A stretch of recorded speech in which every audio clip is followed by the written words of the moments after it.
Okay, everyone, we are now ready for our next run, the last game of day one. So let's go out with a bang and give a warm welcome to Alice at Wonderland Games, who will be running Sly Cooper and the Theivius Raccoons, category All Keys. Best of luck and take it away. Hi everyone, Excited to be here. Thank you so much for having me. This is a wonderful cause, and I really appreciate getting the opportunity to help support it. I also always love showing off this game as much as possible. This game is 20 version on 21 years old, which is crazy to me, and still just feels amazing. If you haven't already seen this game, I heavily recommend you pick it up. This is Sly Cooper and the Theivius Raccoonus. It is just a wonderful platformer. Thank you for the luck. I am going to do my best to explain all of the tech that I'm doing. However, this game has a lot of speed tech, so if you have questions that I don't get to and I see it in chat, then I would love to answer them, but I will be doing my best to explain everything that I'm doing with the amount of breath that I have in me, because there's going to be a lot of tech explanation during this. It's also just a wonderful game, and I hope you enjoy. If it is anyone's first time seeing this as a speedrun, have fun. I am going to start under the Eiffel Tower, first of all. If you are familiar with this game, we're not supposed to be here. But we're going to start under the Eiffel Tower because it is runner tradition. We are out of bounds in the first level, and we are going to start on the load. So... Oh, turn my stream... Oh, on Discord, got you.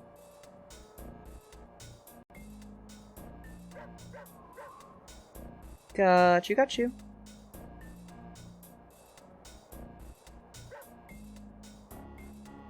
Done. Alright, we're all good?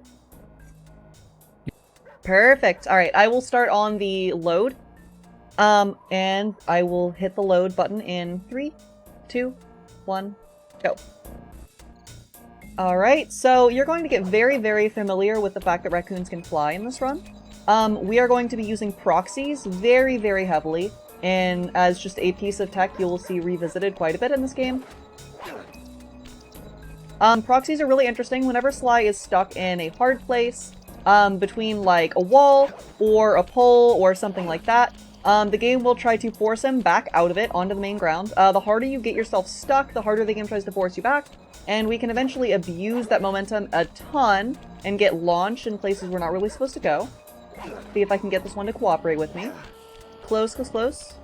If you hear me split throughout the run, I am keeping tabs on my live split. There's quite a few crazy strats that I need to know whether or not we have the time to go for, so I'm keeping time on my end just to know how far behind or ahead we are. Something interesting is that we are supposed to have a cutscene right here, and we are supposed to have a cutscene in the intro to each of the 5 worlds. The intro cutscenes and that cutscene right there are all pre-skipped. We have a file manipulation strategy that we don't need to talk about the details of how to do it, but the Sly community decided that there is no reason that we have to all watch these exact same cutscenes repeatedly and have to sit through more time or not actually running, because that doesn't dictate the skill of the runner or anything like that. So, because we can pre-skip all of those cutscenes, we do. It's really, really cool, and I appreciate how runner-friendly the community makes this game. Here is another proxy right here. This is sign proxy. We are sticking ourselves between the sign and the rock, and the game is trying to proxy us outside of that, and we are going to use that to go over this cave. At the end of this cave is a very long Bentley cutscene, and you'll notice that a lot of what we're trying to do here in this game is actually just avoid hearing Bentley talk, and I feel bad, but the more you hear Bentley's voice, the more you realize that you mess up a runner, because there's so much that is designed specifically to skip Bentley's voice. We are going to be doing what's called a boost jump coming up here. Boost jump is really interesting. There we go. Boost jump allows us to get a triple jump, where normally we're only supposed to have 2. Triple jumping is possible because we buffer a frame-perfect jump out of that pause right there. It is possible to do without the pause. However, the pause helps you buffer that frame-perfect input to get an extra jump where we're not supposed to have one out of the ledge grab. I am also doing a really interesting super jump here. I'll explain how super jump works in a second, but let's see if we can get the slingshot for you. Perfect. So that right there is ASA Slingshot. That is a fairly new strat, and it is officially the fastest strat to do ASA. ASA stands for a stealthy approach. It's the first level in this game. Sly Runners decided that the fastest way to refer to any level is the abbreviation of the 3 letters, because basically every level has exactly 3 words. So ASA is that level. Next is ITM, or Into the Machine. Now, we have a little bit of time. Into the Machine is mostly just as intended, casually. So I can explain exactly what super jumping was. If you saw, I did a few jumps like this, right, where my cane was over my head. That jump looks weird on purpose. What I'm doing is I'm swinging my cane right before I hit the ground. And right before I hit the ground, normally when the game has Sly on the ground, it updates his last known grounded or last known safe position as that new location. When I swing the cane, I am forcing Sly to finish the cane swing animation. And when he finishes the animation, the game refuses to update his safe grounded position, so I can jump without allowing the game to update the safe grounded position. When Sly is found in a dangerous spot, I'll be something like falling for an extended period of time, falling into the void, falling into the water, etc. Sly will be returned back to his last known grounded position, and with super jumps, we can manipulate where that grounded position is. So, if we get the grounded position super far away from where our ending position is, the Sly picks up so much speed that he ends up being launched way further than intended back to his original position. And that's the way the slingshot worked. We set our grounded position up on the top of that cliff, we super jumped all the way back to that stuck spot near the periscope, and then we go ahead and let Sly be flung back to his original position, and that gets a super far launch all the way to the key. Something else you notice is when I walk into a lot of levels, I will pause and then reload the level. That is on purpose. Bentley talks a lot, like a lot. So most of the time when I am walking into a level and reloading the level, it is to avoid hearing Bentley talk about what I'm supposed to be doing in the level, because I've already done it a few thousand times and I don't need to have it re-explained to me. A little optimization there that will become more important. Those are cane jumps. And the cane jumps are not purely necessary right there, they're more of a time save, but they are more necessary later. It's interesting to note that when Sly grabs onto something like a pipe, like we were over there, you can actually jump sooner. Hold on. This is a checkpoint proxy. I'm gonna cut myself off here, just in case anyone's gonna be wondering what's going on here. Noom. I'll explain that first and then get back to cane jumps. Checkpoint proxies are really interesting. It is another form of proxies, like I explained earlier. However, there are quite a few checkpoints during the game where Sly spawns slightly underground, which is really interesting, and normally during the load in to the level, you wouldn't notice that Sly was underground, and it would just slightly gently pop him back up to the ground, and then you would continue on your merry way. However, if we spam X, we can hit the jump button on the correct frame, and it launches Sly out from his stuck spot inside the ground, and proxies him upwards. That's a checkpoint proxy, and that right there is the most helpful one. Most of the places that other checkpoint proxies are possible are not actually time saves. That one is, though, just a little bit, which is nice. I will come back to cane jumps, I promise. However, we are going to go over guard proxies. In particular, this is BBJ, or belly bump jump. It is a very cutely named trick, because these belly flop guards, we are going to proxy ourselves off of their belly. Belly bump jump. I'm going to do a very specific setup to get myself in the correct position, and then I'm going to allow this guy to launch me up to the key.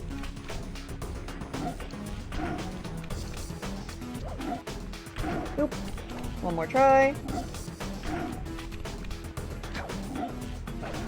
Perfect. Oh! Almost overshot it. We're fine. So that is a guard proxy. Guard proxies are really interesting. I like them quite a bit. However, they are not the most consistent because you do have to rely on guard movement, and having to rely on guard movement is sometimes not the most consistent thing. But that being said, I think they look super duper fun. We're going to enter fire down below, not as intended. We're just going to get a big jump up and grab that ledge. Temperature's reading way off the charts in here. This must be the power source for the storm machine. There is another long Bentley cutscene right here. So I'm going to jump around out of bounds here, just a little out of bounds. And then that little out of bounds is going to get us around the Bentley cutscene that's in there. It also gets us up here, because normally the game wants you to loop around and come back to the top through the other side, but we can just jump up here.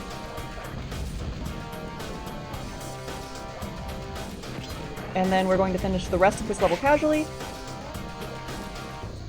The charms are interesting in this game. If you see the charm on Sly's back, I can explain those really quickly.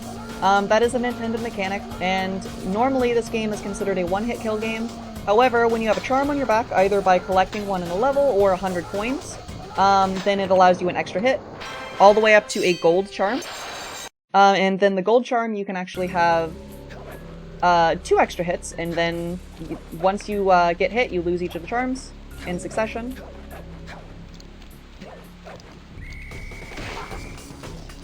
Now I'm gonna try a couple times to go for the under the key, under the bookshelf key grab, which is a really fun little strat in ACD. There's a proxy that I can do as a backup, but the under the key grab always looks really fun, so I want to try to show that off for y'all. We are once again going to load to avoid Bentley talking, because Bentley talks a lot. You can also see what I mean. There's just a ton of tech in this game, and I promise I'm going to slow down talking about all of it, because there's a certain set of movement tech y'all need to know about, and then everything else will fall into place. However, right at the start, there's just a ton of tech that y'all need to know to begin with. Close. So the key is actually right above us, and it is possible to reach through the floor and grab it just like that. Perfect.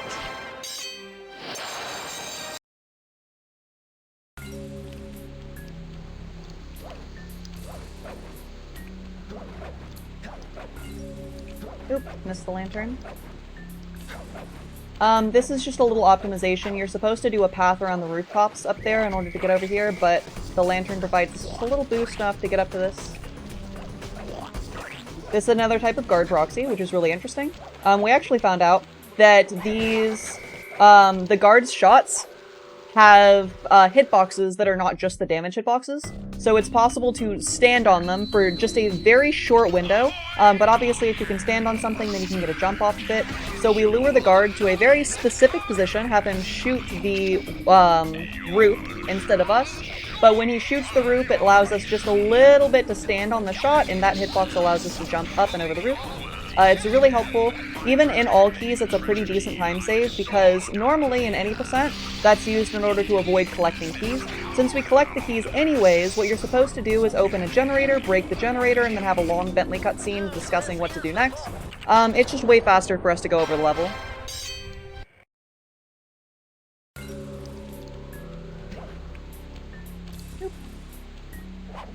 And then, we have our little World 1 RNG Nightmare. Our final level is Crabs. It is a mini-game where we have to collect all of the chests down here, and if the crabs grab even one of them, they are random spawn, and if the crabs grab one of them, then we lose the game and have to reset. So I'm gonna focus here just a little bit.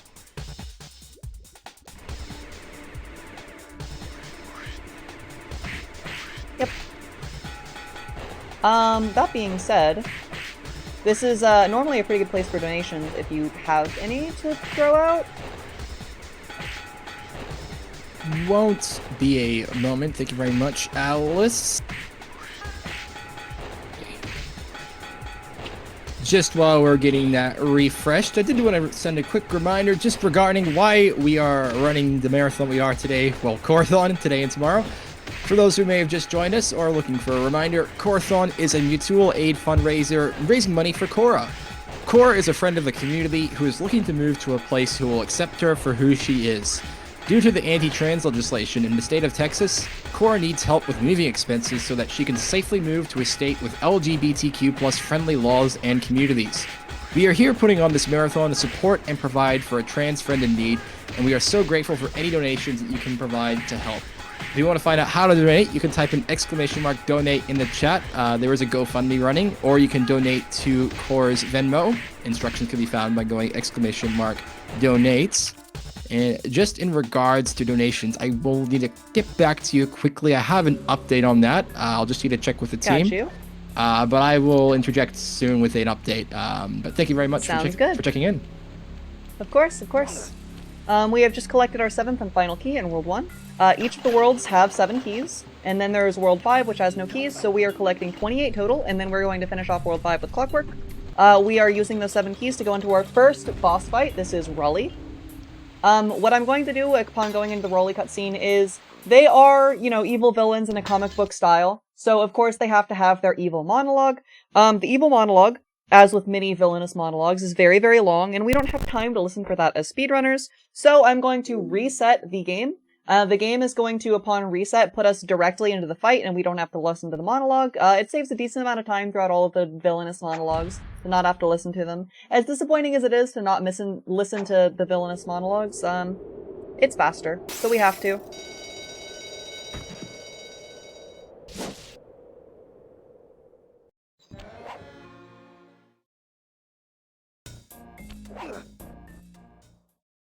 Okay, and here we are into the Raleigh fight. The Raleigh fight is pretty basic. We're going to do mostly as intended, just try not to get squished and then hit him when he deflates. It is important when we hit him, however, because normally when you hit him, you hit him into the water, he flails around a bit, and then gets upset, and then jumps back to his pedestal, and then hits to the next phase. However, if we wait just long enough to hit him in the air as he's jumping back to his pedestal, he still takes the damage, but doesn't go through the animation of having been hit. So it's important to hit him as he's going up. That saves just a few seconds on each hit, but as speedrunners, that adds up. 4, 5. This fight does double check that speedrunners can count to 5, which I think is really unfair. However, as long as you can count to 5, you should be good.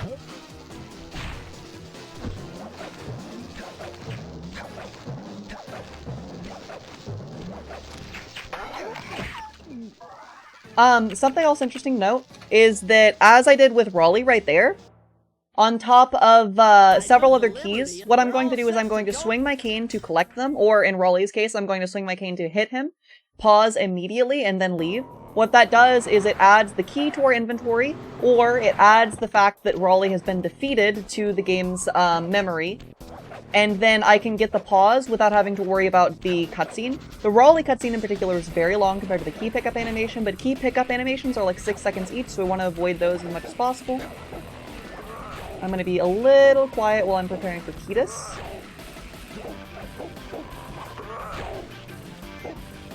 Perfect! Alright, so that is Ketis. That dog right there, canonically, I'm not kidding, is named Cletus. That is the dog's in-game name. And we get Cletus to guard Proxia, so like I was talking about earlier, all the way to the key. So Cletus to the key, or Ketis. I know our community is very clever in naming things. But I did get the Cletus all the way to the key, so that was a full Cletus, or a full Ketis, which is wonderful. While I still am not super far behind, I'm going to go for like crazy strats for y'all because I want y'all to be as mesmerized with this run as possible. So I will be going for Roulette Void Drown. I'll only go for it once. If we miss it the once, then I'll go back and I'll do the normal strat. However, Roulette Void Drown is really interesting. Void Drown is a type of slingshot. If you remember the ASA slingshot that we did in the first platforming level. It is that, however, we are going to use the Void out of bounds in order to take damage and continue falling past where we're normally supposed to be able to go. And so the Void is going to provide our extra distance in order to get super far away from our, like, first grounded position. You'll see exactly what I mean by the Void providing our extra distance in a second. It will make way more sense when you actually see it. But we are going to jump out of bounds in order to set this proxy up.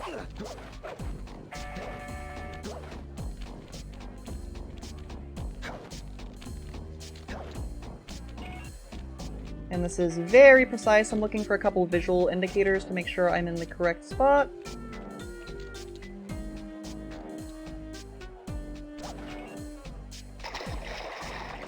So this is exactly what I mean. And then I count to 8 once he bonks. Bonk. 1, 2, 3, 4, 5, 6, 7, 8. Swing. Perfect!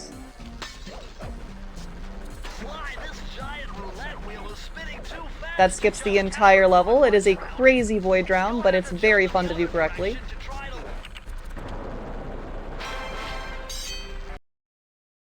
Now we're going to do everyone's favorite level as a kid. If you played this game as a kid, you'll probably remember this level because it was one of the most frustrating and difficult to beat. We're going to go into the race. Now this is one of the very few unskippable cutscenes in this game, so we do actually have to listen to Murray. Murray, what's going on down there? Well, I drove to this hot dog stand for a quick snack. I suppose this gives me a little time to explain what cane jumps are. When Sly hooks onto something like a pipe, his cane actually grabs the pipe before his body does. So what you can do is you can jump away from something, hook onto it, and then jump again, and what that does is it allows you to basically jump while you're still in air, and jumping while you're still in air gets you extra unintended distance, and that's a cane jump. They're really fun. If you ever want to try them and you have this game, you just listen for the audio cue of when Sly's cane hooks on. You don't have to wait for his body to actually hug the thing he's grabbing. This race is fun, and by fun I mean kind of painful sometimes. However, you would be surprised at how useless the boosters can be. The nitro boosts are only helpful if they're, like, already in your path. Otherwise, I'm going to, like, not actively avoid them, but I'm only going to hit them if they're already really convenient. They only save, like, a second or less each, so therefore, if you spend over a second going out of your way to get them, then they've already lost you time. And that's really important to take in mind. The most important thing, if you are trying to beat this race, is to just drive as clean as possible. Tight lines, try to cut your corners, etc., that kind of thing. As you can see, I'm already in 4th. If you are familiar with racing games, you probably know the term rubber banding, and this game does rubber banding really interestingly. Most of the time in racing games, what a game will do is it will rubber band the cars in front of you backwards and the cars behind you forward, and that's supposed to make it feel like when you win races, then you always just barely won and create that little extra bit of tension for the player.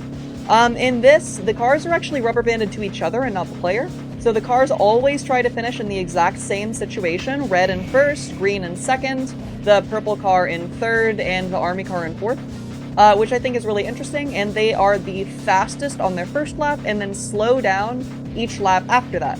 That is meant to make it feel like you just can't do this race, like it's impossible to begin with, and then on lap 3 you're suddenly overtaking the cars, and you're like, wait, this is actually doable. So it's supposed to make the race feel like extra hard to begin with, and then like you're getting better over the laps, which is really interesting. It's a different kind of rubber banding than you would normally see in racing games, and I thought that was always fun to point out. This is also the single longest key pickup animation in the game, thanks to Murray.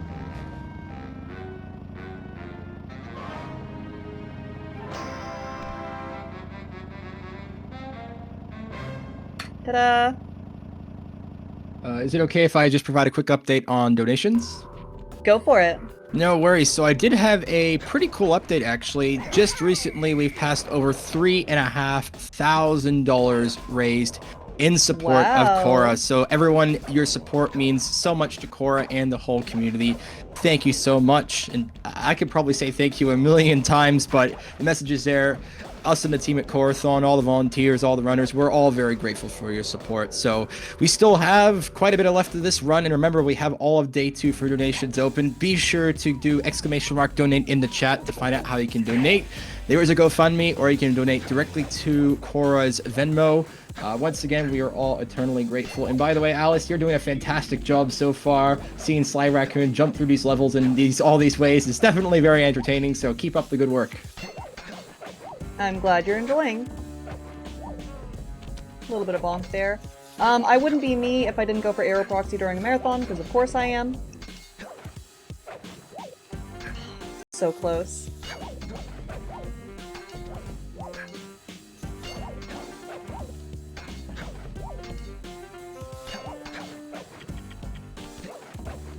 Come on, me. I got this. I may have to go for the backup here soon.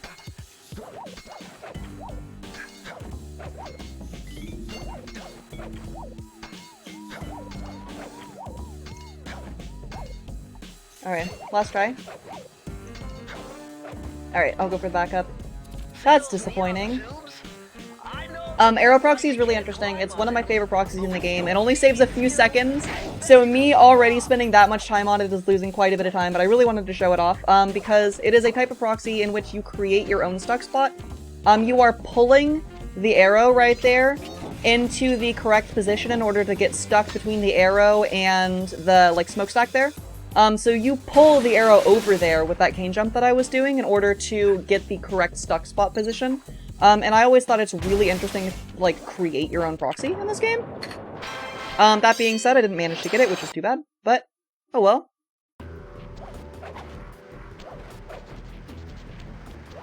Now we are going to do a interesting little jump here. Shout out to Hoagie Hops.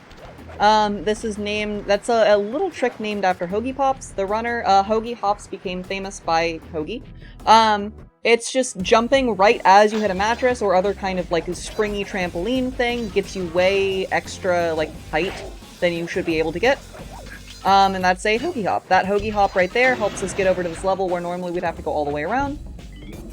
There are some really interesting awning physics, as you can see, so I'm going to be abusing the awning physics as much as possible in order to get some weird, weird shenanigans around this level.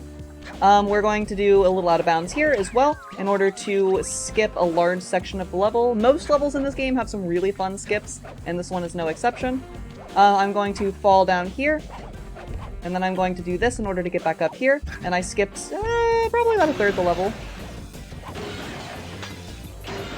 And then do some interesting super jumps there in order to avoid the air conditioners grabbing me.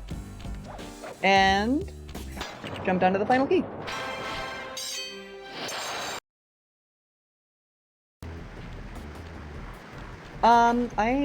Here, you know what? Let me just double check. I don't think I actually did the file duplication. I'm gonna do a double save here. I'm gonna lose a little extra time because I didn't do the double save, but that's fine. That double save will actually come back for later.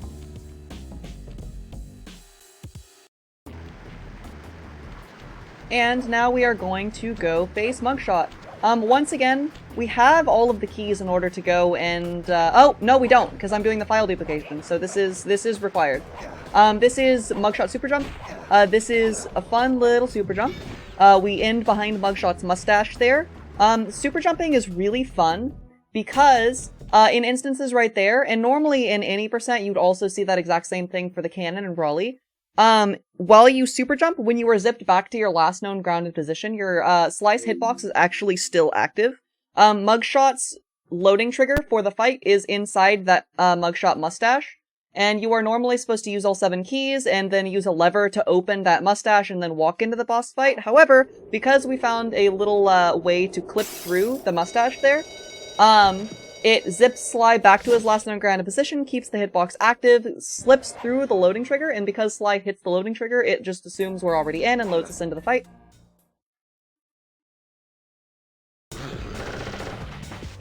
This fight is also mostly as intended.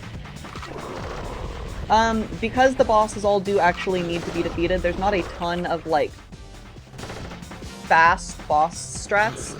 However, there will be one at the end of Mugshot. For now, I'm just going to focus on trying to avoid his shots as much as possible. We need to turn all of these mirrors in order to face the crystals in the center.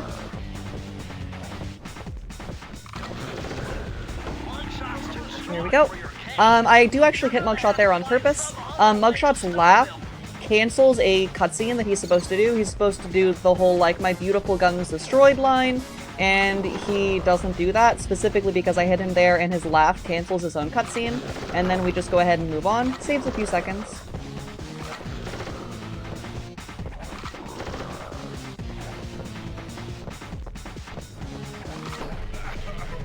And then finally, we have Mugshot Chandelier.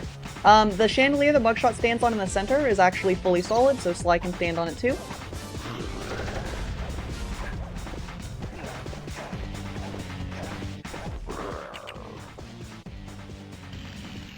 Here we go. So I exit the level right there. As Mugshot is being burned by the final mirror, I exit the level so that it counts Mugshot being burned. However, we don't need to listen to the cutscene. And then we are going to go and do Murray's Big Gamble right here. We save this later just for some overworld routing. It ends up saving a few seconds just to do this level after the boss rather than earlier.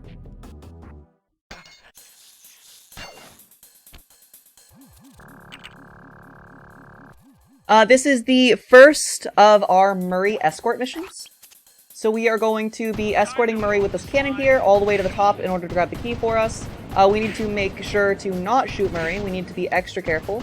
These guard spawns are not RNG, so I'm just going to pre-fire the next location that they normally spawn at.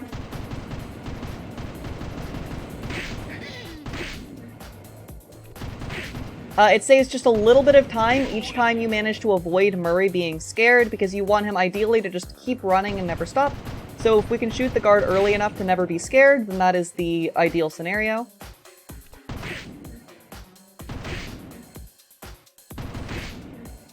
Perfect. I made it halfway. A little fake out here.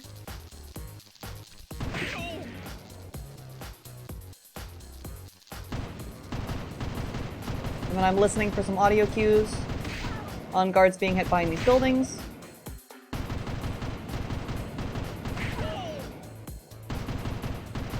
I'm almost done.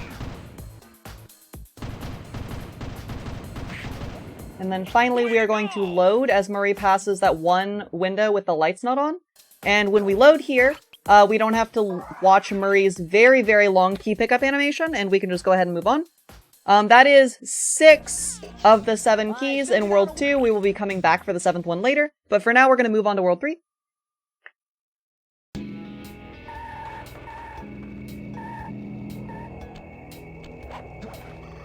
This is an interesting little van proxy here. I'm going to do a very specific series of motions to set up this van proxy.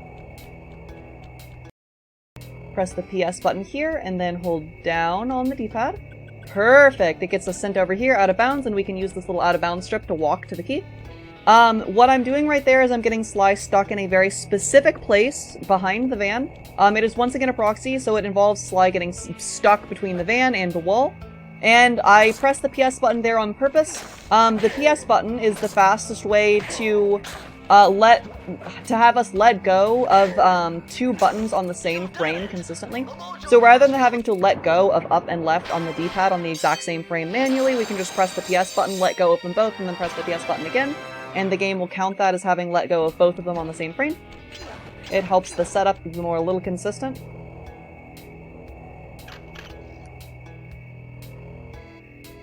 And we are into the World 3 hub. That is our first key.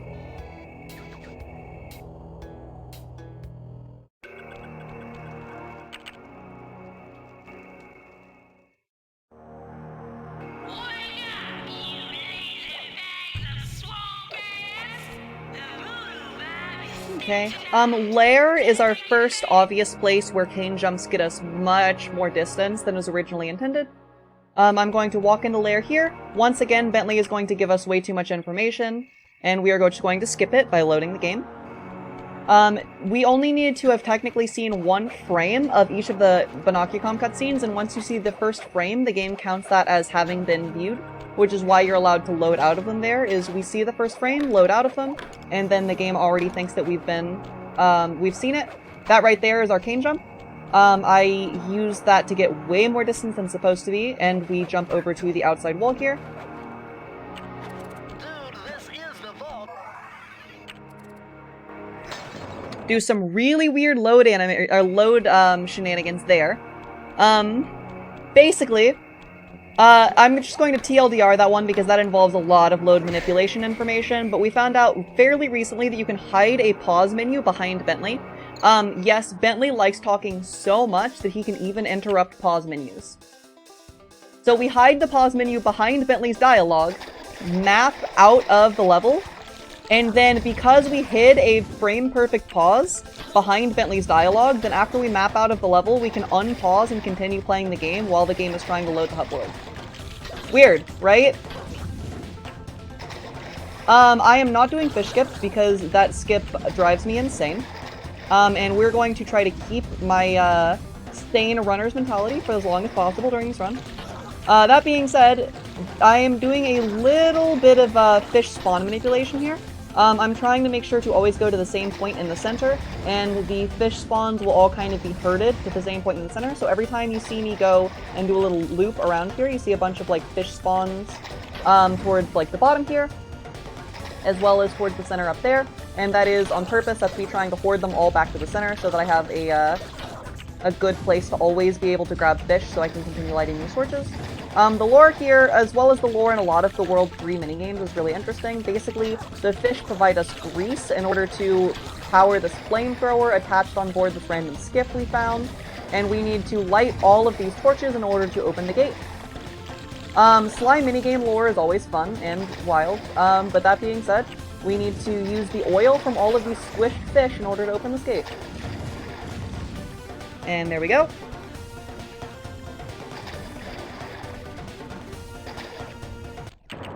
Once again, going to pause in order to skip the key animation and just map ourselves back to the main world, and we're going to go to our next level.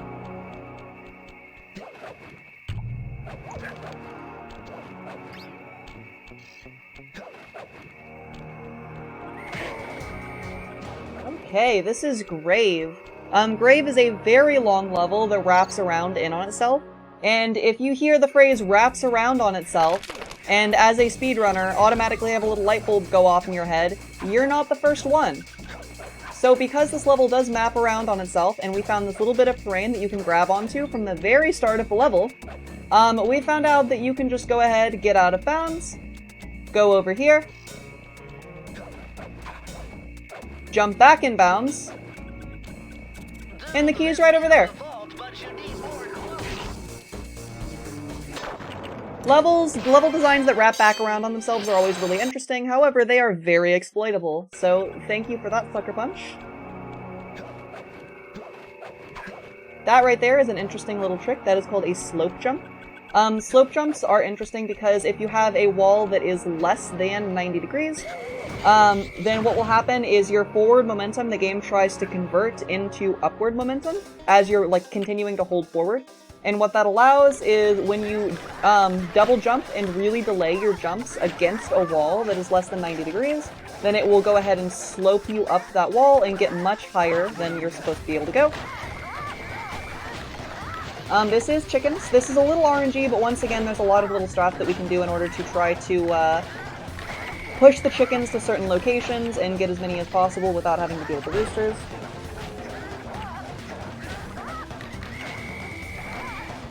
One interesting thing to note is that the roosters can only spawn out of gates that are currently on your screen.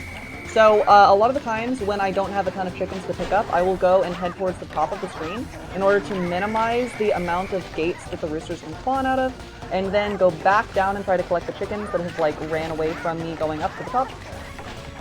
It's a helpful little cycle that you can do. You can also jump over the roosters. You still have your normal platforming abilities in this level. That being said, it can be a little scary to do so. But we grabbed the 50 chickens. If you have ever heard of the lore for grabbing the 50 chickens for a ghost in this level, it is beautiful. So this ghost really wants to make gumbo, but the ghost is really scared of the roosters and doesn't want to come down to grab the chickens in order to make the gumbo because this undead ghost is too afraid of the roosters. So we have to grab 50 whole chickens for this ghost to make a pot of gumbo, and he'll give us a key. I love the lore for the World 3 keys. It's beautiful and I have to point it out, and I hope you'll understand why after having heard that. This level is mostly as intended. Fun little fact with this head thrower over here.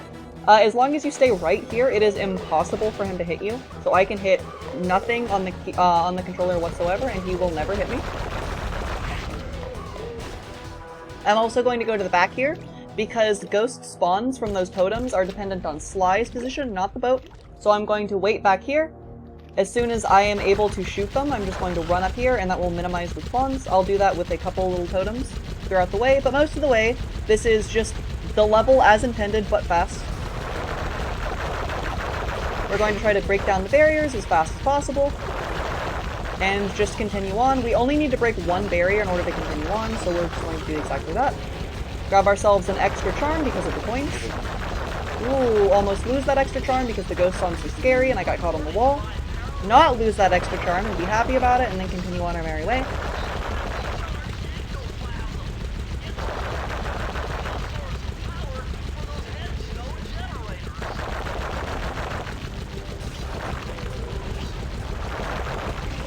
The head thrower can also hit ghosts for you, which I always thought was really interesting, so we use him to be our ally right there. And then I'm going to do an interesting little strat called Fastly, getting into the last year.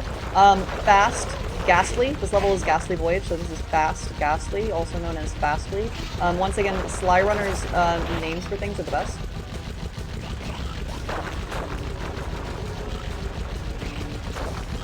Okay.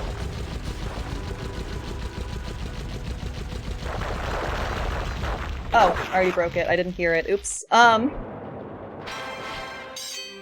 being said, what Fastly is going back there, and you're trying to get the weird geometry of the barriers. The shots have just a little bit of an AoE explosion when they break, so you're trying to get the weird geometry of the barriers to cause the shot explosion to break the pillar without having to break the barrier first. And the best way to do that is being behind that run pillar right there, so we basically sit behind there and try to shoot the pillars without breaking the barriers. This is a fun little level. I like this level quite a bit. We are going to, first of all, do Bone Jump here. And that is just a very extended cane jump, and then we're going to use that to get out of bounds, get over here to the final key, and tell me if you notice anything weird.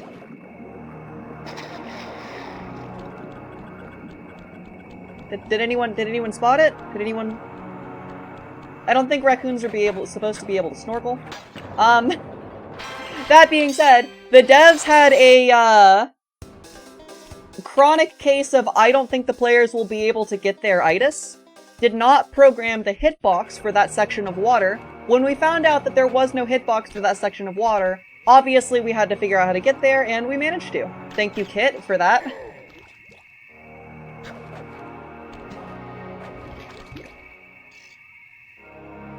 And just like that, we have all 7 keys in World 3, and we are into the Ruby fight.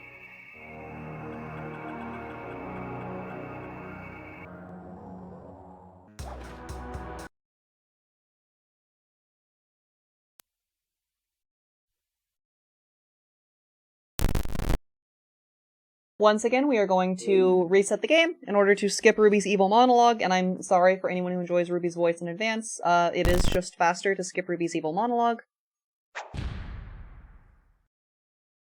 However, we are going to go into one of my favorite songs in the entire game because it is so catchy.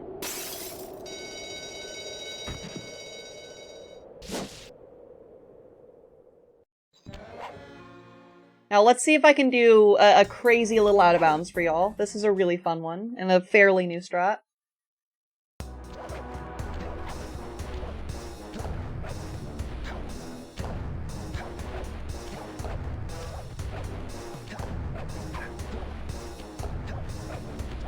Nailed it!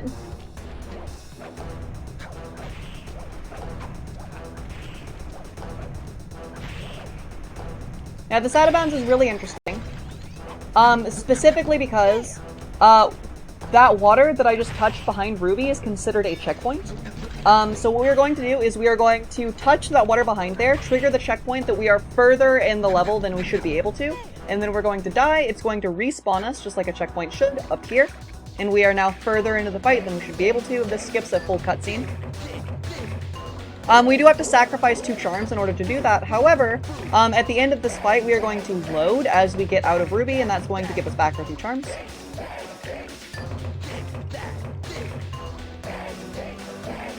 Now this is just a fun little DDR section. Don't tell chat, but speedrunners have a secret to this level. If you think they're timing all of these button presses, they're not. There is no downside to spamming buttons in this. It does not punish you for getting the wrong timing at all. It just checks to see that you have the one correct timing, even among all of the misses. So, speedrunners in this game, just spam all of the buttons as fast as possible so they don't have to have any rhythm. I didn't tell y'all that though. That would ruin the mysticism of people doing the DDR section in Sly. So don't tell any of the Sly runners that I told you that.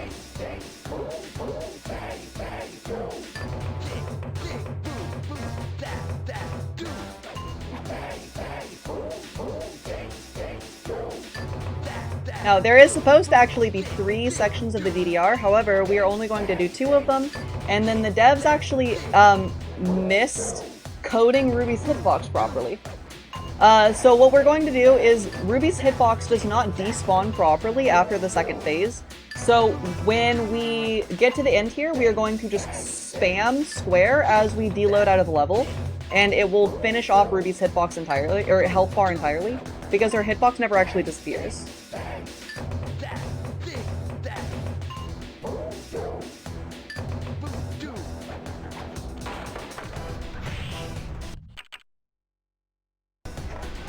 Here we go.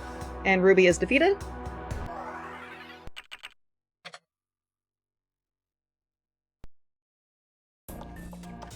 Travel plans to... And now we are into World 4. We have all the keys in World 1 and World 3, and we're still missing one in World 2. Make sure to remember that we will be going back for that. For now, I'm going to do another crazy van proxy. This is APA van proxy. Let's see if I can get it first try for y'all.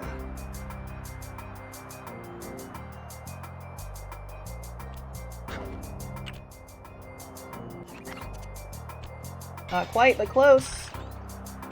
I actually want that charm. I'm gonna go ahead and load.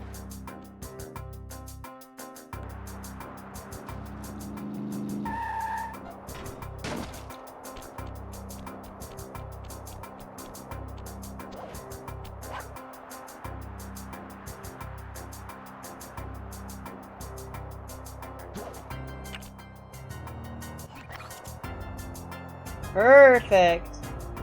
So once again, we're just getting Sly stuck between the van door and the wall in a very specific location. I'm going to do another crazy slingshot for y'all. Let's see if this is another one that I can get first try.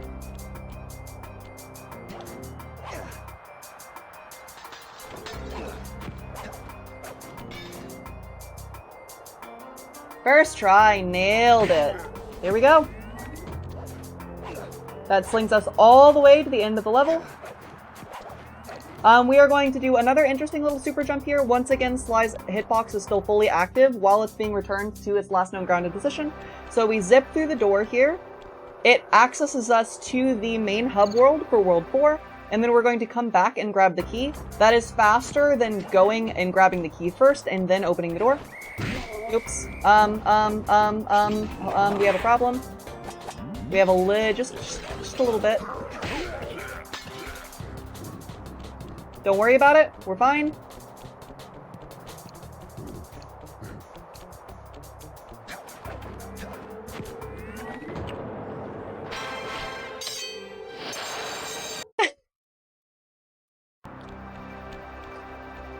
Now, inside the stronghold, we are going to do the final Murray escort mission.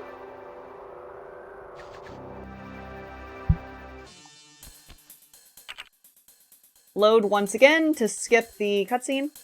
And then we are going to do the exact same thing we did in the World 2 Murray escort mission. All of the guards are not random, they are in predetermined locations. And we are going to just pre-fire them as soon as they spawn.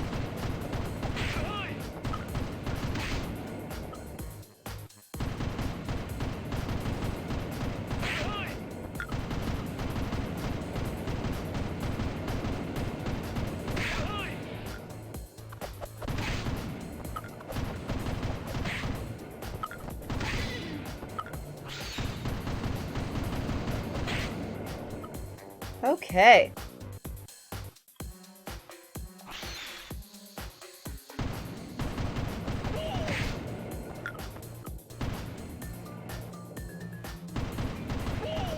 Nice shot. This is another, if you have any like updates on donations, this is another little bit where I have some time.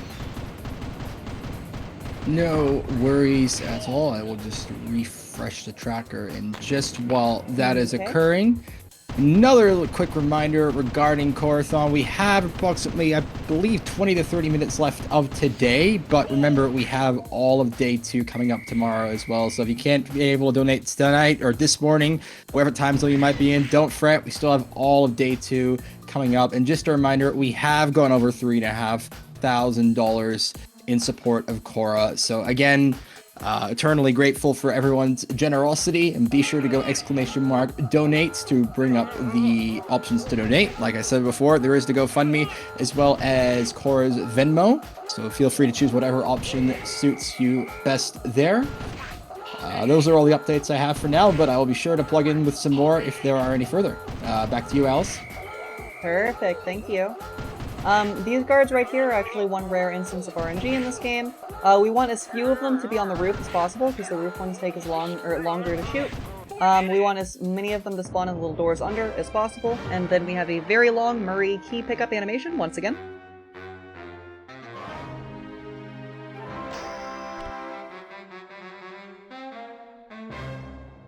Perfect.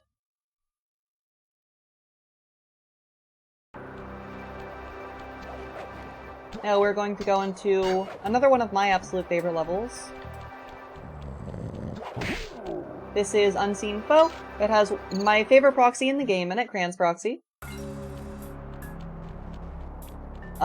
We will get to that proxy spot in a second. It is really interesting though, because it's a proxy that we use invisibility with. We gained invisibility from Ruby, and this level is supposed to be a demonstration of how to use invisibility, which, to the game's credit, we will be using it for exactly one spot, and it is that spot right here.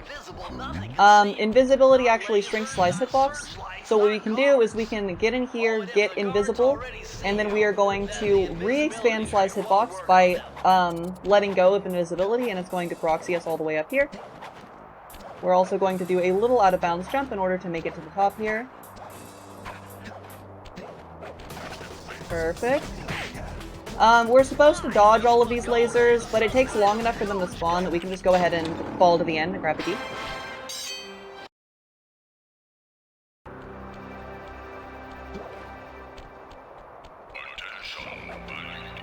Now, we have Fire Down Below. Fire Down Below, there is a little bit of an out-of-bounds hook jump. Hook jumps are really interesting because they're kind of just like cane jumps, but they're off of a hook. Surprise, right?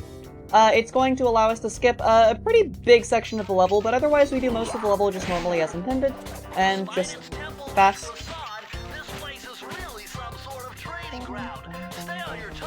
The music in this game is fantastic, by the way. There's our hook jump.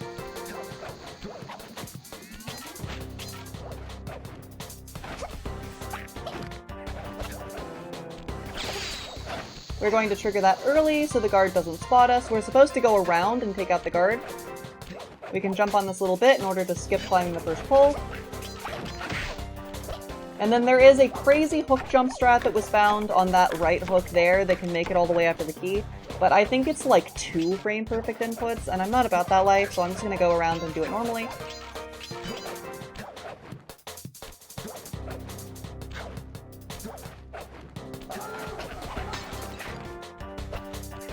And there's our key. Alright, so there is a very important bit of RNG that I need to nail here in this upcoming level. So everyone please wish me just a little bit of luck for spinning. Spinning is kind of scary and infamous in this Sly community. We're going to do an out of bounds here. We're going to jump just up on top of this, run along the invisible bounds here, and then make it all the way into this level. In all keys, it's not strictly necessary, however it is faster than using the keys in order to trigger the cutscene into the next level. This is spinning. We are going to sit in this corner. We are going to get it instantly, not even have any time to have it, the trick explained. Perfect. Thank you everyone who was wishing me good RNG. Great work. I appreciate it. Good job. Awesome work. Now we are going to fall down on this invisible pillar that the key is standing on, grab the key, and just leave.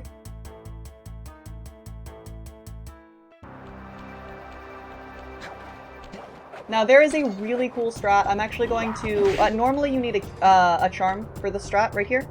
I am going to go out of my way to grab a charm and try it once for y'all because the strat is so cool if I can show it off once. If I can't get it for once, then I'll go ahead and do the level normally. However, the strat is new and saves a ton of time, and it's just really, really interesting, so I'd love to get to show it off to y'all. That right there is some very important little bit of movement information. Carmelita normally has a very long cutscene flirting with Sly, as she does. However, we are going to jump around the cutscene because the bounds of the cutscene doesn't extend all the way to the end of that, the end of the wooden thing there.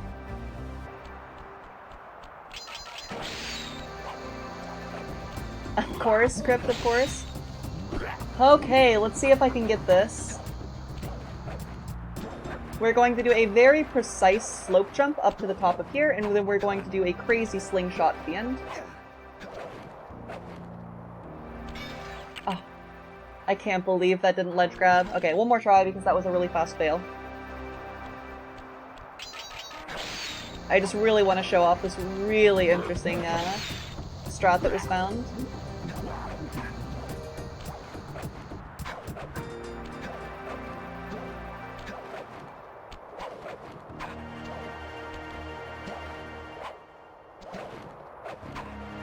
Okay.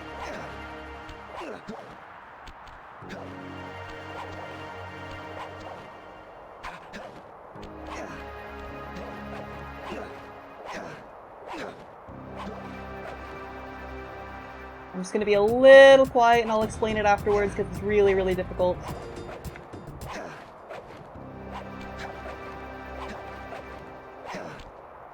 Shoot! Alright. Oh well. I almost got it. We recently found out that it is possible to slingshot yourself all the way over to the key. The key is normally inside the dragon's mouth at the very end there. It is kind of suspended in air, and you normally have to do a, like, boss battle with Carmelita a little bit in order to get all the fireworks, to break the dragon's mouth, in order to get the key. It's a very long level, I'm gonna show it off to you. But, that little key in the dragon's mouth over there, say hi, we found out it's possible to slingshot yourself all the way into it. Very, very difficult, also, as you can see. I wish I would have gotten to show it off, but, that being said, you get to see the most of the gist of it. The end point of that slingshot is behind the level loading trigger, so you have to be very careful with the loading trigger. And by very careful, I mean very careful. That level trigger is way bigger than it appears. Skirt around the level trigger, skirt around Carmelita's cutscene, do that crazy slope jump all the way to the top, a very precise ending point for the slingshot, and it gets you all the way to the key. It is a lot of little bits all combined, but it's such a cool strat, and I'm sorry I didn't get to show it off. But for marathon safety, I want to go ahead and just get the level over with because we don't want to spend all day here. A lot of people also have to go to bed pretty soon. Just a little out of bounds here in order to skip a little bit of the level. That is the standard route for the speedrun right there, without the crazy strat.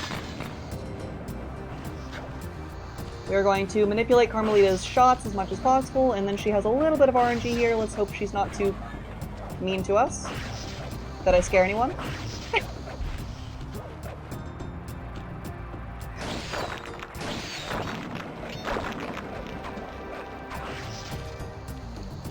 And the final little bit of the level, it's actually important that we hit these fireworks in this order, because if you hit them too fast, then Carmelita can actually, or if you hit them too fast in the opposite order, Carmelita can actually shoot one out of the air and it fully soft locks the level because there's no way to get the key from that point.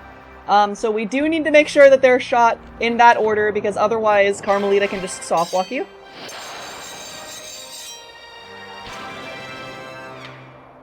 Okay. On to the final key in World 4. This is another very infamous race. So, this is just like the last race. However, it is a little bit harder of an AI, and we have ice physics! Yay! Everyone's favorite thing, races on ice physics, yeah? So that being said, we are going to, have to, you know, play as carefully as possible. We're going to do the exact same thing, the tight lines. We're going to have to make sure that we're playing the best that we possibly can. Hopefully I won't fail this race because that would be quite a bit of time loss. Once again, this is also a rare cutscene that is not possible to skip, so we're just going to go ahead and listen to them out before I start the race, and give me just a little bit of a breather before I have to do this mini-game here. Thanks for the advice, Sly, but trust me, I got this under control.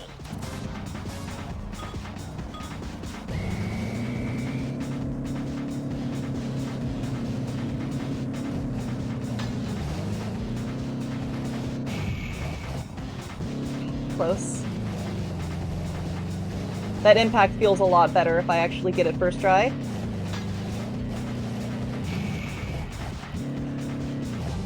Dang!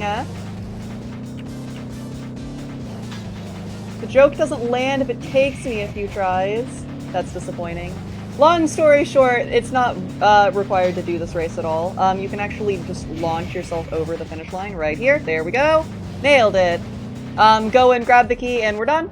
The game, as soon as Murray is in the winner's circle, thinks that you've already beaten the 3 laps, because how else would you have gotten to the winner's circle if you haven't already done the 3 laps? There is a little hole in the invisible walls there in order to collect the key, so we launch ourselves up into the hole in the invisible wall, into the winner's circle, Murray grabs the key, and we're done. Also, thank the devs we don't actually have to do that race, because that race is brutal without that skip.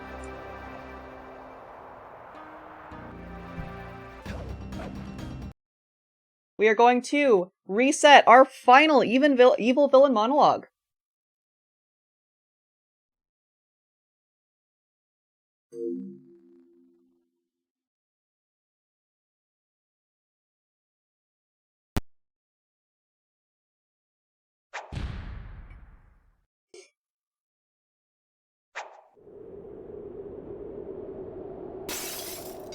Alright, I hope everyone's having a good night. I hope that everyone's enjoying the run. This is one of my all-time favorite games, and it's just such a fun run to do.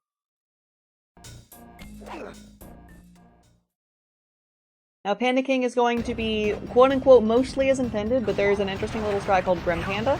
I will show it off here, but I have to be able to count.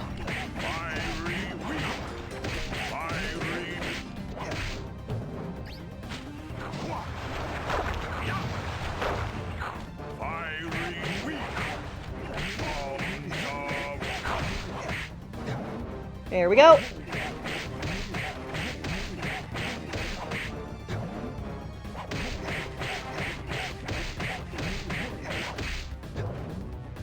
Perfect.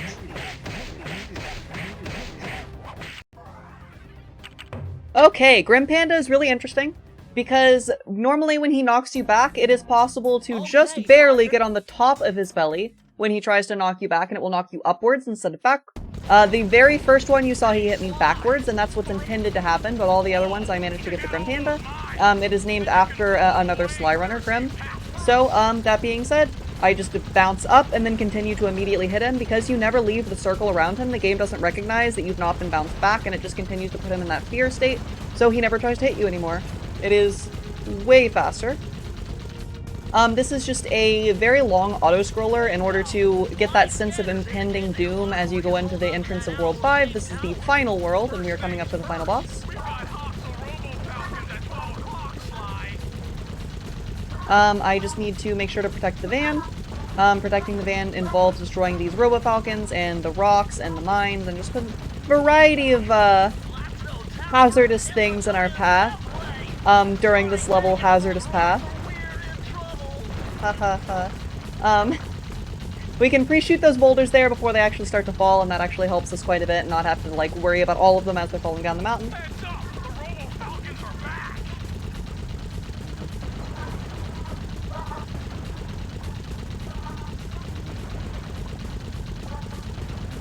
There we go.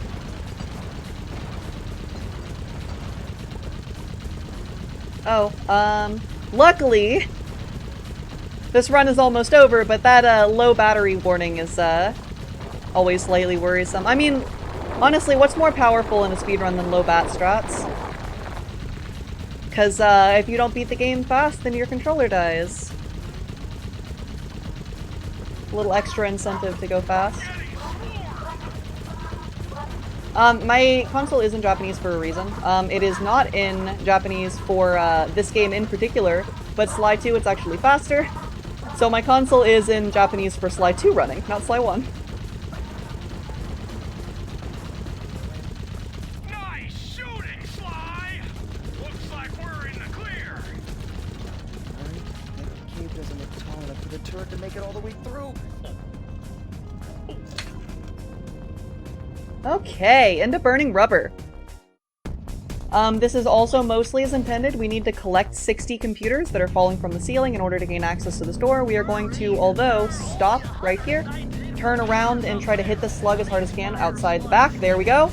We got it outside the back there. What that is, we call it slug deload. Deloading that slug, quote unquote, is really interesting because it may look like there's a bunch of slugs that are spawning from the ramps in order to try to take the computers from you. In reality, there are only 4 slugs, and those slugs, whenever you knock them out of the arena, land and then crawl back around, back to the ramp, and then come back up. So there's only 4 slugs ever spawned at the same time. And if you deload one of those 4, then you're only fighting 3 slugs for these computers instead of 4, and that ends up saving you a little bit of time. You can technically deload all of these slugs, and then you're just getting all of the computers by yourself, but that ends up losing more time than it's worth just grabbing the computers with 3 slugs.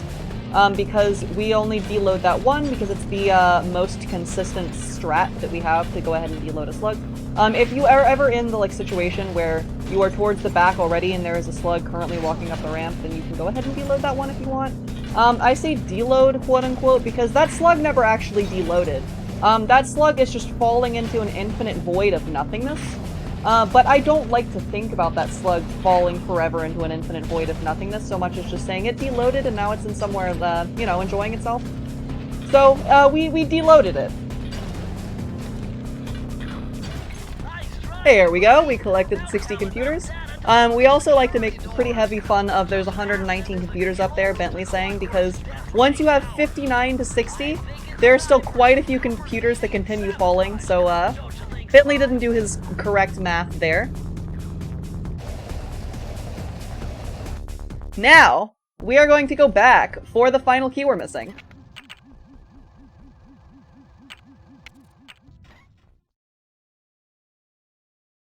Exactly!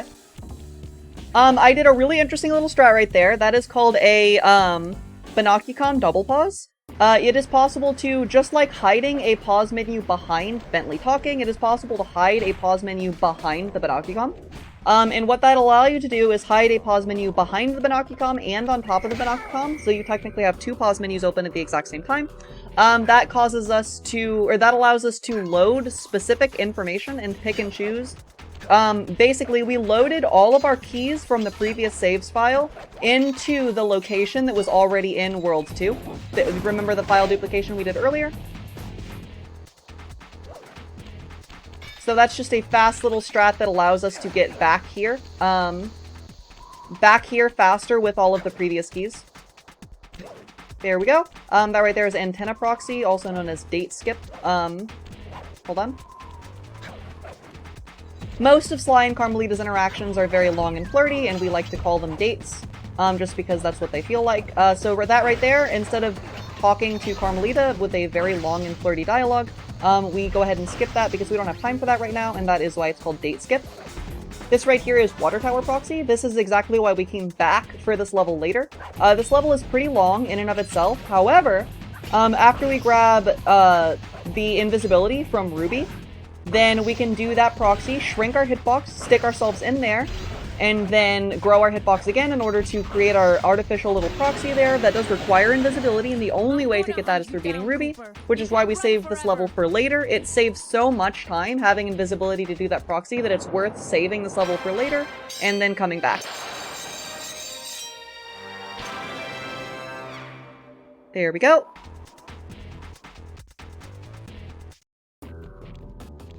Now, we officially have all keys! Hey, that's what the title of the run is! Now we just have to finish World 5 and we will be done.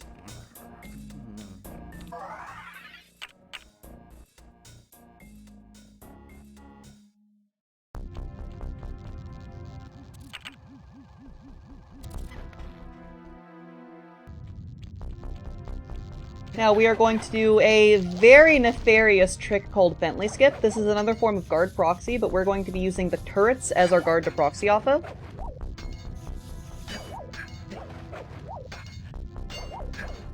A little cane jump here in order to skip a lot of this section. Close. We are going to proxy off of this turret here as it's opening and gain a ton of height. Normally you are supposed to walk into this cutscene in front of me. There we go. Walk into this cutscene in front of me, and then Sly is incapacitated, and Bentley has to do a hacking thing to save the day, so Sly's brain doesn't turn to cheese. That is actually a line from the game. That being said, that whole hacking minigame is very long, the cutscene is long, we don't want to deal with any of that, so that guard proxy, jumping off of the turret, allows us to jump over the cutscene that would trigger that level. It skips an entire level on top of the cutscenes. It is a very, very worth it time save. However, it is also very much a run killer, especially at higher levels when you have to do it first try.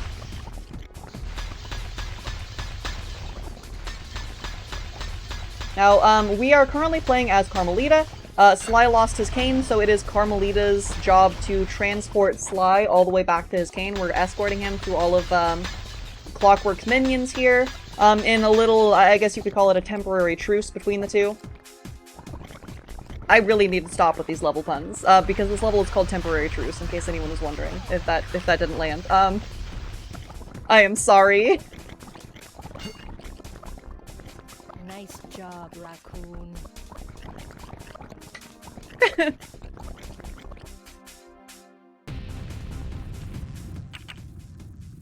Okay, we're going to load out of another very long Bentley cutscene because Bentley talks too much, and then we're going to do one of my favorite platforming levels in the game. This level is just pure platforming. There's a lot of little corners that you can skip, like this. Another little corner you can skip is doing a hook jump to make it up here earlier. And then we're going to jump on this cogwheel, and then skip another little section. And then we have a very hard cane jump coming up. This will be Sinking Peril cane jump. I did not have my circle button input registered. Okay, that's fine. We don't need that circle button anyways. There we go, got it. That is Sinking Peril cane jump. It skips about a third the level, and it skips the hardest part, or the hardest third of the level, which is beautiful. So, I love that cane jump, especially because there is a clip. One of my favorite clips of a Sly runner ever is Zenthro finding that cane jump, going, "This should be possible, oh," and then nails it as he's saying this should be possible, and it's gold. I love that clip so much. We are now into our final fight. This is Clockwork, our most epic boss fight. We skipped the cutscene at the very beginning once again. Going into most levels, there is some kind of skippable cutscene. And then we are going to just try to pre-fire all of Clockwork's vulnerable locations as fast as possible. Perfect. And then we have one final unskippable cutscene. And this is also a good place to read any final donations, if there were any throughout the run, because we have a little bit of time for Sly and Clockwork to have banter between them. I don't get it. You're so familiar with my family. You must have known. Our donation amount currently remains around the same, but just letting you, yes, but just letting you all know, we still have the donate option there. And again, we all have all of tomorrow to get your donations in. And I will touch on this a little bit after the run. We also have some incentives to look at for tomorrow's games. So if you want to, say, for example, have someone adopt a pet for Stardew Valley, there's also the pet bid war between a cat and a dog. Be sure to get your donations in, and when you're doing your incentives, you just need to include it in the description of your donation, and they'll be added to the tracker. Or there's also a file name bid war for Legend of Zelda: The Wind Waker, as these are a couple of examples. So if you want to start brainstorming ideas for tomorrow's runs, now would be a good time to do so.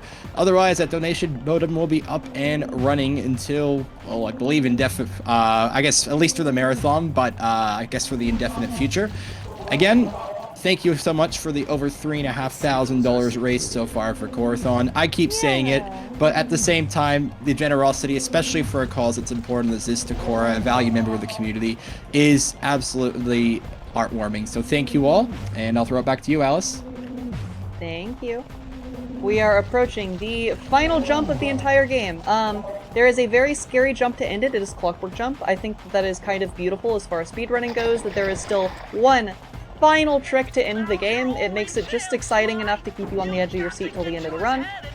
I have a charm, so there's no way I'll miss it twice, right? Fingers crossed.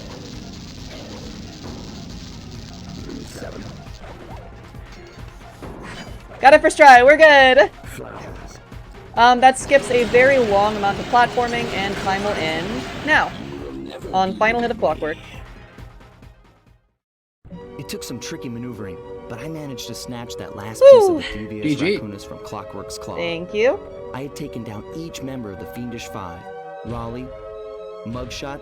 Now it is also Marathon Protocol that we let the ending cutscene play out through the kiss, because the kiss has become a big meme in the Sly community. Of course, there was no way I could have gotten here without the help of that being said, thank you so much for having me. Thank you again to everyone who has donated. I know that is a very, very good cause, so thank you so much, and it is incredibly appreciated to help Cora. I really appreciate y'all having me. I hope you enjoyed the run. Thank you for being here. Thank you for watching, and I hope that you try out the Sly series if you haven't. Revisit it if you have. It's just a wonderful game that still holds up to this point. The Sly community is absolutely wonderful, and also shoutouts to my community. I love you. For a better gang of friends. Who could ever forget the lovely Carmelita? Looks like we're not going to be friends anymore. Now that Clockwork's Thank death you for ray is out of GGs. commission, I very much we're back to appreciate playing it. cops and robbers. And we have I the thought kiss for to end sure the she was night. going to slap the handcuffs on me right then and there. But instead, she was true to her word and gave me that 10-second head start. 10, 9, 8, 7, 6, 5, 4, 3, 2.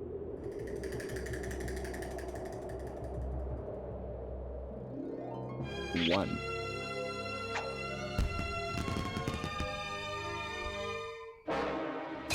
Ta-da!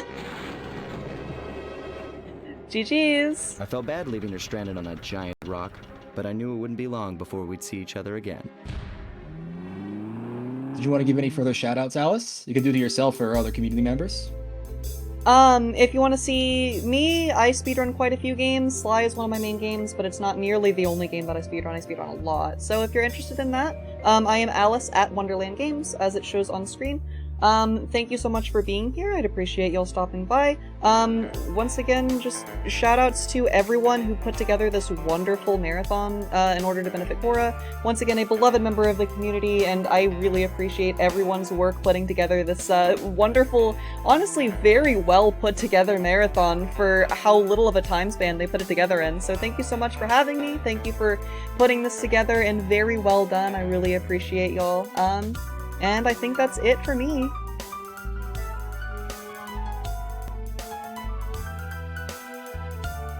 Okay, love you, chat. Have a wonderful night.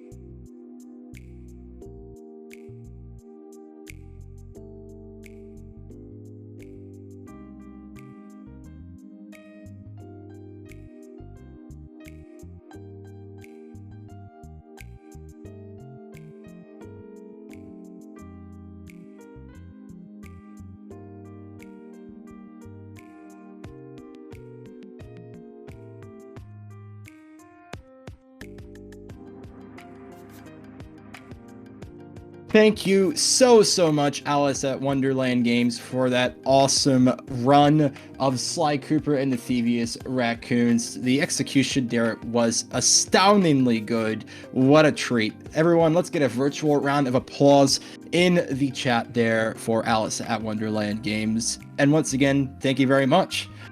Now, with the conclusion of that all keys speedrun, that is the conclusion of day 1 of Corathon. Goodbyes are always hard, but we all need to get some sleep, and be sure that you are well hydrated and well rested as well. We are all about self-care here, so we're going to be winding down very soon, but do not fear, we shall be back tomorrow for day 2 of Corathon, and the first game for day 2 will be Spyro Reignited, Spyro 3 Year of the Dragon by Roadkill Revenge, followed shortly by Portal 2 All Main Courses Co-op by Real Creative and Bet's Runner. So that's just 2 of the other awesome block of games we have tomorrow for day 2. And once again, from the bottom of my heart and everyone else at Corathon, thank you so much for being here with us and joining us to support valued community member Cora for their GoFundMe. So, as well as being the end of day 1, that is also it for me on the hosting desk, and I'd like to give a big shout out to Osmorn for very graciously having me on the team, and a big thank you to, again, everyone, all the volunteers, everybody watching, everybody running. I am very humbled to be part of this community, and this is what it's all about. You know, it's just what it's all about. I'm just a little bit lost for words. I could go on for ages about how incredible everyone in the speedrunning community is, but you all know who you are, and the fact that we're all here together to raise money for this cause, is absolutely astounding. So that will be it for me tonight. And once again, thank you so much. This has been Sandshark. Now, to finish off the day, we will be rating really longathon. So if you want to watch more speedrun marathon action, we'll be rating that channel very shortly. So feel free to stick around if you'd like to watch more. However, if it is too late at night or too early in the morning, please feel free to get some rest. Like I said, we're all about self-care here. So we'll be back in approximately... I forgot. I can't calculate how many hours. It'll be over 12 hours for sure. But be sure to stick around and follow this Twitch channel, HappyBuy3, to get a notification of when the stream will resume. And just one last thing before we go, we do have a bunch of awesome incentives open at the moment. Be sure to go ! I believe it is incentive to see what's open. It can give you an idea of what you might want to put your donations towards tomorrow. I did briefly touch on that during the end of AliceAtWonderlandGames' run. But the games we have open are Stardew Valley, Legend of Zelda, Wind Waker, Metroid Dread, and The World Ends With You Final Remix. So maybe start thinking about that as you're getting ready to go to bed, or maybe be getting ready to start your day. But that is it from me tonight. My name is Sandshark, and it has been my absolute pleasure to be your host tonight for Corathon, supporting Cora. Thank you, everyone. Have a good night.